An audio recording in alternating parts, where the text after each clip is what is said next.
ഉച്ചക്കലത്തേക്കുള്ള ചോറും വെച്ചു, സാമ്പാറും മീൻ വറുത്തതും ഒക്കെ ആക്കി.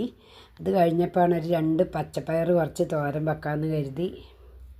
ഞാൻ തന്നെ നട്ട പയറായത്. അധികം വളമോ അങ്ങനത്തെ ഒന്നും ഇട്ടിട്ടില്ല. കുറച്ച് ചാണകപ്പൊടിയും മണ്ണും കുറച്ച് കരിയിലയൊക്കെ ഇട്ട് മിക്സാക്കി അങ്ങനെ നട്ടതാണ്. ഇപ്പം നല്ല നീളമുള്ള പയറായത്, വള്ളിപ്പയർ. ഇങ്ങനത്തെ ഒരു 5-6 പയറുണ്ടെങ്കിൽ തന്നെ ഒരു നേരത്തേക്കുള്ളതായി. ഇത് പിന്നെ ഏറ്റവും ടേസ്റ്റ് എന്ന് പറഞ്ഞാൽ മെഴുക്ക് വരട്ടി ആക്കുന്നതാണ്, ഈ തേങ്ങയൊക്കെ ഇട്ട് തോരൻ വെക്കുന്നതിനേക്കാളും. കാരണം ഇത് നല്ലൊരു ചെറിയൊരു മധുരം പോലെ ഉണ്ടാവും നമ്മൾ ഈ നടുന്ന പയറിൽ.